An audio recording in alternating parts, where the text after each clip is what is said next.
Good evening everyone, सभी का स्वागत है आपके अपने यूट्यूब चैनल रामगढ़ एडुकेयर में। जेपीएससी जेट के द्वारा जो टेंटेटिव एग्ज़ाम डेट रखा गया है जेट का 29 मार्च रखा गया है। तो इसी को आप लोग डेडलाइन मान करके तैयारी कीजिए और यह भी मान लीजिए कि समय आपके पास बहुत कम बचा हुआ है। कुछ कमेंट्स आ रहे थे कि यूनिट वाइज जो है एमसीक्यू क्वेश्चन प्रैक्टिस करवा दिया जाए। इससे पहले हम मिक्स्ड क्वेश्चन करवा रहे थे, 50 क्वेश्चन हर सेशन में ले रहे थे प्रैक्टिस के लिए। और उससे पहले हमने थियरी पार्ट को कवर किया था यूनिट वाइज। तो आप लोगों के डिमांड पे अब जो है साथियों यहाँ पर यूनिट वाइज क्वेश्चन करवा रहे हैं और 10 यूनिट हैं आपके, सभी यूनिट्स में 50 क्वेश्चन आपको यहाँ पर रिवीजन के तौर पे करवाए जा रहे हैं। तो सभी वीडियोज़ आप लोग देखिएगा और क्वेश्चन अटेम्प्ट करने की कोशिश कीजिएगा। साथ ही साथ पीडीएफ आपको रिवीजन के लिए टेलीग्राम और व्हाट्सएप ग्रुप पर दे दिया जाता है जैसे ही वीडियो पब्लिश होती है। लाइव नहीं है, रिकॉर्डेड है, क्योंकि बीएड एंट्रेंस वालों का भी क्लास हुआ स्टार्ट हो गया है तो उनको लाइव लेना पड़ता है। तो आप लोग रिकॉर्डेड देख लीजिएगा जब भी आपको समय मिले। प्लेलिस्ट बना हुआ है, वहाँ से जब मन करे आप देख सकते हैं। तो यहाँ पर टॉप 50 क्वेश्चन देख लेते हैं पहला यूनिट का, और इस यूनिट से 2-3 सवाल आ जाते हैं एग्जाम में, तो ध्यान से कॉन्सेप्ट को समझिएगा, आसानी से आप कर लीजिएगा। सेक्शन अभिरुचि का तात्पर्य क्या है? अभिरुचि का मतलब क्या होता है साथियों? एप्टीट्यूड, ये जो है इंटरेस्ट से मिलता जुलता है। अगर टीचिंग करना है किसी भी टीचर को तो उसमें उसका क्या होना चाहिए? रुचि होना अति आवश्यक है। बिना रुचि के कोई भी काम को हम लगन से, ईमानदारी से नहीं करते हैं। तो टीचिंग में एप्टीट्यूड आवश्यक है शिक्षण में। तो यहाँ पर क्यों आवश्यक है? कक्षा को नियंत्रित करने की क्षमता। देखिए, कक्षा को बहुत ज़्यादा आपको नियंत्रित कंट्रोल करके नहीं रखना है। बच्चों का जो थिंकिंग है, चिंतन है, ये विकसित नहीं होता है, ये लिमिटेड हो जाते हैं ज़्यादा आप कंट्रोल करिएगा तो। अधिगम को सुगम बनाना, इससे बेहतर कुछ हो ही नहीं सकता है। टीचर का काम ही है कि जो लर्निंग है, सीखना है, इसको हम ज़्यादा से ज़्यादा सरल सुगम बनाएं। तो टीचिंग एप्टीट्यूड रेफर करता है, बी ऑप्शन यहाँ पर आपका हो जाएगा करेक्ट आंसर। लंबे व्याख्यान, ये सब अमनोवैज्ञानिक विधियाँ हैं, इन पे बल नहीं देना है। पाठ्यक्रम से पूरा करना ये उद्देश्य या लक्ष्य नहीं होना चाहिए। ओवरऑल डेवलपमेंट पे फोकस्ड होना चाहिए। टीचिंग एप्टीट्यूड का अर्थ है लर्निंग प्रोसेस को प्रभावी बनाना और विद्यार्थियों को अधिगम के लिए सुगम बनाना। आगे देखेंगे हम लोग। मॉरिस एल बिगे के अनुसार शिक्षण टीचिंग का सबसे ऊंचा स्तर, सर्वोच्च स्तर क्या है? तो सर्वोच्च स्तर इनके द्वारा क्या है साथियों? स्मृति, ये तो याद करना, ये सर्वोच्च स्तर नहीं हो सकता, ये आपका रिलेवेंट भी नहीं है। समझ स्तर जो है, ज्ञान के बाद में समझ स्तर आता है, तो यहाँ पर आपका चिंतन स्तर हो सकता है। देखें यहाँ पर, हाँ। रिफ्लेक्टिव लेवल टीचिंग में critical thinking, problem solving, analysis विकसित करता है। तो रिफ्लेक्टिव जो थिंकिंग है साथियों, ये क्रिटिकल थिंकिंग, देखिए, समस्या समाधान, एनालिसिस करने की जो क्षमता है विकसित करता है, और ये उच्च स्तर में रखा गया है, तो इसको ये आप ध्यान दीजिएगा। आगे देखेंगे, एक सवाल यहाँ से रहेगा, लर्नर सेंटर्ड टीचिंग में शिक्षक की भूमिका क्या होती है? अब लर्नर सेंटर्ड में क्या होता है ना, इनकी जो नीड्स हैं, इनकी जो एलिबिलिटी हैं, इनके जो एम हैं, या फिर इनकी जो कैपेसिटी हैं, एबिलिटी हैं, इन बातों का ध्यान दिया जाता है लर्नर सेंटर्ड में। जो लर्नर हैं, अधिगम करता हैं, जो सीखने वाले हैं, तो इनके अनुकूल, इनके इंटरेस्ट के अनुकूल हमें इन्वायरमेंट तैयार करना होता है। तो यहाँ पर शिक्षक की भूमिका क्या होगी? अधिकार का स्रोत नहीं, कंट्रोलर भी नहीं बनना है आपको, सहायक और मार्गदर्शक बन सकते हैं। तो यहाँ पर बी आपका हो जाएगा करेक्ट। आगे देखेंगे, निम्नलिखित में कौन सी शिक्षण विधि छात्र केंद्रित है? छात्र केंद्रित कौन सी विधि होगी? जो विधि मनोवैज्ञानिक होगी, जो टीचिंग लर्निंग प्रोसेस को सरल सुगम बनाएगी, जो छात्रों में रुचि विकसित करेगी, छात्र इंटरेस्ट लेंगे, छात्रों की संख्या जो है, पार्टिसिपेशन जो है वो बढ़ेगा। तो किस में बढ़ेगा? ये अभ्यास विधि, ड्रिल मेथड, तो ये तो यहाँ उपयोगी नहीं है। व्याख्यान विधि नहीं, चर्चा विधि हो सकता है बाल केंद्रित में, क्योंकि इनको मौका मिलेगा। छात्र केंद्रित कब होगा? जब छात्रों को मौका मिलेगा, अवसर मिलेगा। तो चर्चा विधि यहाँ पर हो जाएगा आपका करेक्ट आंसर। आगे देखेंगे, micro teaching is mainly use for. Micro teaching जो है साथियों, ट्रेनिंग के दौरान आपको दिया जाता है, और ये जो टीचिंग स्किल है, इनको डेवलप करने के लिए माइक्रो टीचिंग करवाया जाता है। जो टीचिंग के अलग अलग स्किल हैं, कैसे प्रेजेंटेशन करना है, ब्लैक बोर्ड राइटिंग, टीएलएम का कैसे यूज़ करना है, रेनफोर्समेंट कैसे डेवलप करना है, तो अलग अलग स्किल होते हैं टीचर की, उनको डेवलप करने के लिए। तो पाठ्यक्रम विकास के लिए बिल्कुल नहीं, छात्र मूल्यांकन के लिए नहीं, कक्षा अनुशासन के लिए नहीं, ये टीचर ट्रेनिंग के लिए है माइक्रो टीचिंग। आगे देखेंगे which of the following is not a phase of micro teaching. तो कौन सा यहाँ पर जो फेज है वो माइक्रो टीचिंग का हिस्सा नहीं है। सबसे पहले हम लोग प्लान करते हैं, योजना बनाते हैं कि हमें कितना समय में कितना डिलीवर करना है, किन टीएलएम का यूज करना है, कौन से टीचिंग मेथड्स यूज करना है ना, कौन कौन से प्रश्न पूछना है। ये जब योजना होता है, स्टार्टिंग पीरियड होता है, बिफोर क्लास इंटर करने से पहले का ये प्लानिंग है। टीच करना भी है आपका, टीच करेंगे, फिर हम क्या करेंगे, पुनः योजना बनाएंगे। टीच करने के बाद में क्या करते हैं हम लोग, मूल्यांकन करते हैं, एवोल्यूशन करते हैं। मूल्यांकन में कुछ कमियां आती हैं तो फिर से हम पुनः योजना बना के फिर हम रीटीच करते हैं, फिर री एवोल्यूशन करते हैं। ये प्रोसेस है। यहाँ पर प्रोन्नति प्रमोशन संबंधित है नहीं, तो यहाँ पर note a phase of micro teaching, answer D. Teaching ads का मुख्य उद्देश्य क्या है। टीचिंग एड्स क्या हैं, आपके शिक्षण सहायक सामग्री, वैसे सामग्री जो कि शिक्षण को अधिक प्रभावी, सरल और उपयोगी बनाने में, रुचिकर बनाने में प्रयोग किया जाता है, जिससे जो अधिगम करता है आसानी से सीखे, लर्न करें। अब ये 3 टाइप के मेनली होते हैं। जो ऑडियो एड्स होते हैं जो सिर्फ सुनाई देते हैं, जैसे आपका रेडियो हो गया, टेप रिकॉर्डर हो गया। जो विजुअल एड्स होते हैं जो कि सिर्फ दिखाई देते हैं, जो कि आपका ब्लैक बोर्ड हो गया या फिर चार्ट्स वगैरह हो गए, है ना, मैप हो गए। उसके बाद में होता है ऑडियो विजुअल एड्स होता है, जो कि दिखाई देंगे, सुनाई देंगे दोनों, जैसे टेलीविज़न हो गया, कंप्यूटर हो गया। एक अलग टाइप है प्रक्षेपित और अप्रक्षेपित। ये 2 तरह से और डिवाइड किया गया। प्रक्षेपित यानी कि वैसे एड्स जो कि स्क्रीन पर क्या होंगे, स्क्रीन पर उनको प्रक्षेपित छीटा जा सकता है, इनको प्रक्षेपित एड्स कहते हैं। तो इसका एग्जाम्पल हो जाएगा ओपन हेड प्रोजेक्टर को स्क्रीन पे छीटा जा सकता है। तो इस तरह से तो मुख्य उद्देश्य क्या है, मेक लर्निंग इंटरेस्टिंग, सही बात है, समय भी बचाता है, अवधारणा को स्पष्ट भी करता है, यहाँ पर डी हो जाएगा आपका।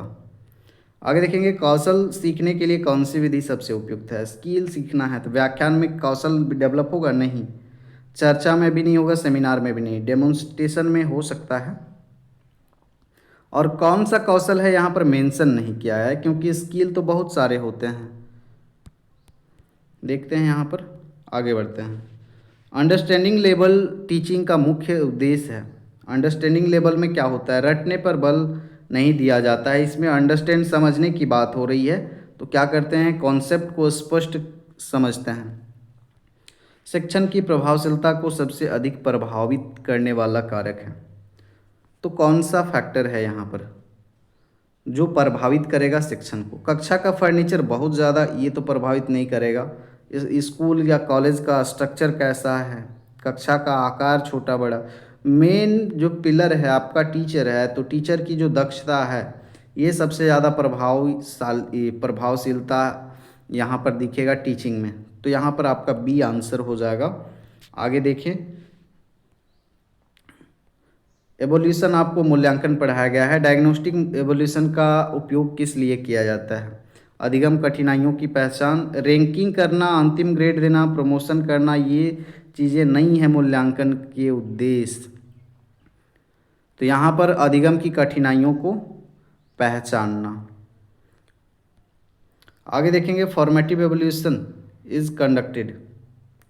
तो फॉर्मेटिव एवोल्यूशन जो निर्माणात्मक मूल्यांकन है कब कंडक्ट करवाया जाता है।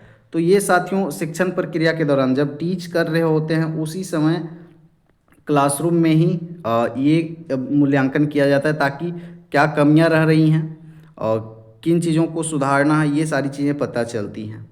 तो ड्यूरिंग टीचिंग प्रोसेस ये किया जाता है।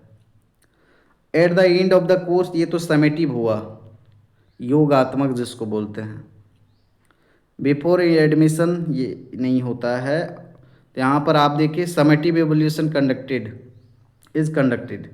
तो कब किया जाता है, ये पाठ्यक्रम की शुरुआत में नहीं, अंत में किया जाता है, समेटिव है। चलिए आगे देखेंगे the best method of developing creativity among learner is.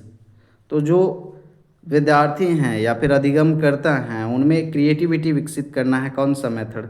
रचनात्मकता किस में आएगी? रचनात्मकता का मतलब क्या है? नई चीज़ें सीखना, नए कौशल सीखना, नए विचार, नए थाउट, नए आइडियाज़, क्रिएटिविटी होगा, कुछ नया है।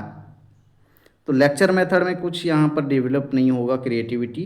प्रोजेक्ट मेथड में हाँ, इसमें चिंतन मनन करेंगे, दिमाग का यूज होगा तो क्रिएटिविटी आएगा। तो यहाँ पर बी होगा आपका।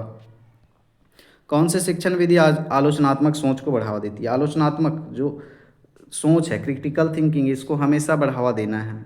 व्याख्यान विधि बोरिंग मेथड है और ये अमनोवैज्ञानिक है। अभ्यास से तो रिविज़न ही होगा आपका।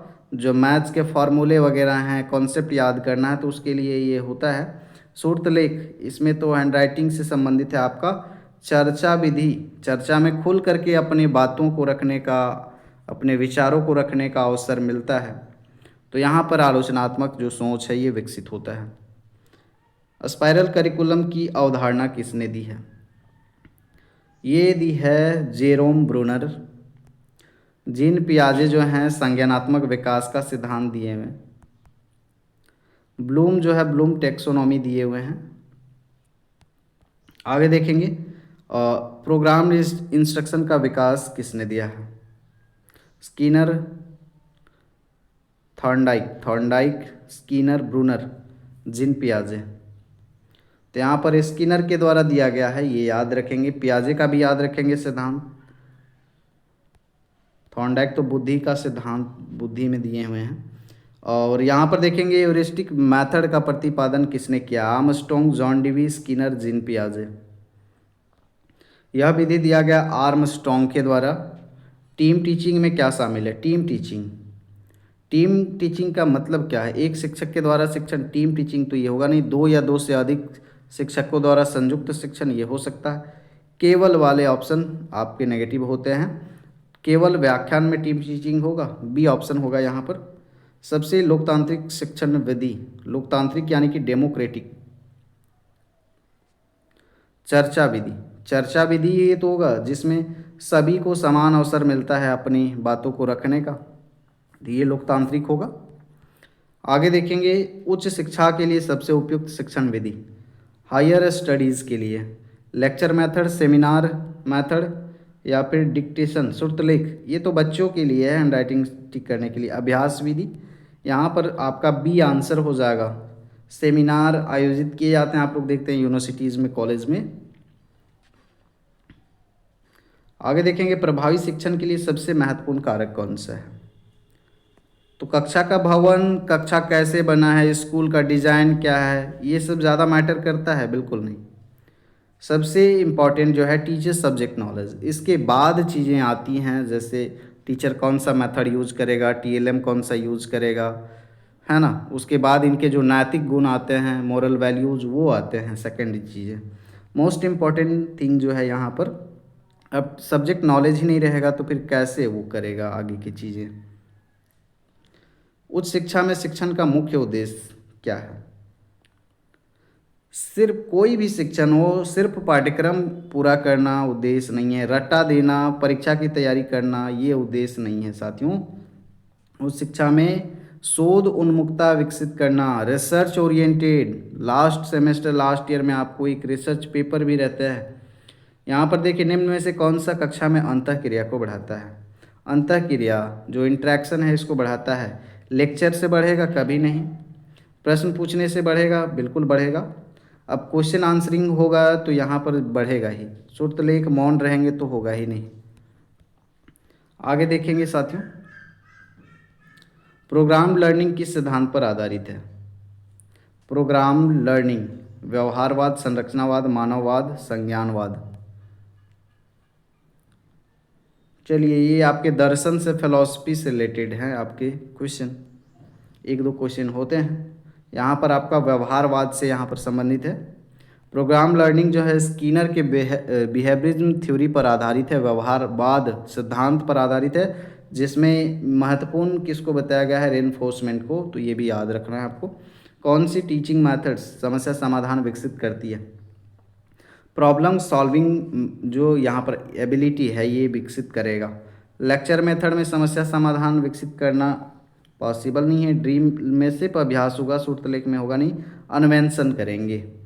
अन्वेंशन विधि है, ह्यूरिस्टिक मेथड है, problem solving capacity ability develop होगा। ह्यूरिस्टिक मेथड में स्टूडेंट स्वयं खोज कर सीखता है, जिससे प्रॉब्लम सॉल्विंग एबिलिटी विकसित होती है। माइक्रो टीचिंग में कक्षा का आकार सामान्यतः कितना होता है? तो इसमें माइक्रो टीचिंग टीचर का जो स्किल है ये डेवलप करने के लिए होता है और ये बहुत ही कम समय के लिए होता है। तो यहाँ पर 5-10 होने चाहिए, ज़्यादा नहीं होने चाहिए। कौन सी विधि शिक्षण में रचनात्मकता को बढ़ावा देती है? तो यहाँ भी आपका हो जाएगा परियोजना, प्रोजेक्ट मेथड। आगे देखेंगे, प्रोजेक्ट मेथड में स्टूडेंट करते हैं प्लानिंग, करते हैं इन्वेस्टिगेशन, करते हैं क्रिएशन करते हैं, तो आएगा ही यहाँ पर। एक अच्छे शिक्षक का सबसे महत्वपूर्ण गुण क्या है? कठोर अनुशासन कभी नहीं बरतना है, सहानुभूति रखेंगे, ये आपका नैतिक गुण हमेशा होना चाहिए। ऊंची आवाज़ नहीं, आपका मॉडरेट आवाज़ होना चाहिए कि लास्ट बेंच में जो बैठा हुआ है वहाँ तक आपका आवाज़ जो है क्लियरली जाए, बहुत तेज़ बहुत लंबे नहीं होने चाहिए। तो यहाँ पर बी ऑप्शन हो जाएगा ऑप्शंस के अकॉर्डिंग। आगे देखिए, कौन सा दृष्टिकोण विद्यार्थी की सक्रिय भागीदारी पर जोर देता है? कौन सा दृष्टिकोण हम अपनाएंगे कि जो स्टूडेंट हैं वो सक्रिय रूप से हमारे साथ जुड़ेंगे? तो सबसे बेस्ट मेथड कौन सा होता है साथियों? लर्नर सेंटर्ड, शिक्षार्थी केंद्रित दृष्टिकोण हम अपनाएंगे, तभी छात्र जो हैं उनकी सहभागिता, पार्टिसिपेशन जो है ये बढ़ेगा, उनमें रुचि विकसित होगी। बाकी ये तो व्याख्यान विधि, शिक्षक केंद्रित, ये ओल्ड मेथड्स हैं। लर्निंग बाय डूइंग की अवधारणा किसने दी थी? करके सीखना, मनोवैज्ञानिक विधि है करके सीखना। तो ये जॉन डीवी के द्वारा दिया गया ये मेथड है, करके सीखने पे बल देने के लिए बोला गया जॉन डीवी के द्वारा। एक्सपेरिमेंटल लर्निंग पर जोर दिया गया, जिसमें करके सीखना जो है महत्वपूर्ण है और ये अस्थायी हो जाता है। विश्लेषणात्मक शिक्षण क्षमता विकसित करने के लिए सबसे उपयुक्त विधि है। कौन सा विधि से जो लर्नर होंगे उनमें विश्लेषण करने की क्षमता विकसित होगी? व्याख्यान में तो नहीं लग रहा है, अभ्यास और यहाँ पर श्रुतलेख विधि, ये तो होगा ही नहीं। तो फिर यहाँ पर आपका एक ही हो जाएगा। डिस्कशन मेथड में क्या करते हैं? एनालिसिस करते हैं, रीजनिंग करते हैं, आर्गुमेंट, ये सब विकसित होता है। शिक्षण मुख्यतः किसकी प्रक्रिया है? शिक्षण में क्या सिर्फ सूचना देते हैं? नहीं। अधिगम को सुगम बनाते हैं? बिल्कुल सही बात है। सिर्फ पाठ्यक्रम पूरा करना, नियंत्रित करना ये उद्देश्य नहीं है। बी हो जाएगा यहाँ पर आपका। पाठ्यक्रम के दौरान शिक्षण में सुधार करने में कौन सा मूल्यांकन मदद करता है? सुधार के लिए, तो सुधार के लिए कौन सा मूल्यांकन करते हैं? समेटिव, ये at the end of the course होता है। और प्लेसमेंट एवल्यूशन, स्थान निर्धारण, ये तो सुधार करने के लिए नहीं है। तो सुधार करने के लिए अभी हमने ऊपर डिस्कस किया था और दोनों डिस्कस किया है, निदानात्मक और निर्माणात्मक। तो यहाँ पर निर्माणात्मक at the time of class या फिर ड्यूरिंग क्लास, है ना, ड्यूरिंग टीचिंग। आगे देखेंगे यहाँ पर, अधिगम को सबसे अधिक प्रभावी कौन करता है, प्रभावित कौन करता है? प्रेरणा। प्रेरणा जो है डायरेक्ट जुड़ा हुआ है लर्निंग से, लर्निंग को प्रभावित करता है। जितना ज़्यादा प्रेरित करेंगे छात्रों को उतना ज़्यादा सीखेंगे, अधिगम करेंगे। चलिए आगे देखते हैं, छात्रों का ध्यान बनाए रखने के लिए कौन सा शिक्षण कौशल आवश्यक है? कौन सा टीचिंग स्किल आप में होना चाहिए जो कि छात्रों का ध्यान जो है बनाए रखें? तो यहाँ पर क्वेश्चनिंग स्किल, आप ऐसे ऐसे शानदार क्वेश्चन करें, इंटरेस्टिंग क्वेश्चन करें, उनके अनुकूल उनके अनुरूप करें, ताकि वो जो हैं क्वेश्चन आंसरिंग में इंटरेक्ट हो और उनका ध्यान बना रहे। श्रुतलेख कराएंगे, लिखवाएंगे, सिर्फ मौन करवाएंगे तो ये छात्रों का ध्यान बनाए नहीं रखेगा। शिक्षण अधिगम प्रक्रिया में मुख्यतः क्या शामिल होता है? तो मुख्यतः क्या शामिल होता है? टीचिंग लर्निंग प्रोसेस में 3 चीज़ें होती हैं। पहला टीचर होता है, फिर स्टूडेंट होता है और तीसरा जो होता है आपका करिकुलम होता है। तो ये तीनों चीज़ें जो है एक साथ काम करती हैं टीचिंग लर्निंग प्रोसेस में। तो यहाँ पर सेंटर्ड पॉइंट अगर पूछा जाए, केंद्र बिंदु कौन है? तो स्टूडेंट है। स्टूडेंट के जो उद्देश्य हैं, इनके जो एम्स हैं, इनकी आवश्यकताओं के अनुसार ही शिक्षक जो है काम करता है और रास्ता कौन दिखाता है? करिकुलम। आगे देखेंगे, शिक्षा का मुख्य उद्देश्य क्या है? परीक्षा पास करना, बिल्कुल नहीं, नौकरी पाना, ओवरऑल डेवलपमेंट। आगे देखेंगे, बड़ी कक्षा में पढ़ाने के लिए सबसे उपयुक्त कौन सी विधि है? तो अभी ये आपका सेमिनार मेथड हो जाएगा बड़ी कक्षा के लिए। परियोजना इंडिविजुअल डेवलपमेंट के लिए ज़्यादा बेहतर है। शिक्षण की सफलता मुख्यतः किस पर निर्भर करती है? तो ये सब जो हैं मायने नहीं रखती हैं, फर्नीचर, ब्लैक बोर्ड, भवन। सबसे इम्पोर्टेंट चीज़ है कि स्टूडेंट टीचर का जो इंटरेक्शन है ये कैसा है। अगर इंटरेक्शन शानदार हो रहा है, अच्छा हो रहा है, तो टीचिंग कोर्स जो है बेहतरीन ढंग से होगा। आगे देखेंगे, उच्च शिक्षा के लिए सबसे उपयुक्त विधि कौन सी है? तो ये आपका सेमिनार मेथड आप लोग कर लिए हैं। कुछ क्वेश्चन जो हैं रिपीट हो रहे हैं। प्रभावी शिक्षण के लिए सबसे महत्वपूर्ण चीज़ें क्या हैं? ये तो भी हमने डिस्कस करा था। क्वेश्चन रिपीट हो रहे हैं, तो ये पीडीएफ आप लोग कर लीजिएगा। बाकी इसका जो थियरी वाला है यूनिट 1 का, वो आप लोग प्लेलिस्ट से कर लीजिएगा। अब शाम सवेरे करके 2-4 दिन के अंदर में 10 के 10 यूनिट के 50-50 क्वेश्चन करके अपलोड कर देंगे। आप लोग देखिएगा और रिविजन कीजिएगा साथियों। ये कॉन्सेप्ट थोड़ा बहुत भी आप समझते हैं, खुद को टीचर मान के आप यहाँ पर काम कीजिए और टीचिंग एप्टीट्यूड के क्वेश्चन आंसर कीजिएगा तो आसानी से हो जाएंगे। बाकी आप लोग बने रहिए। धन्यवाद।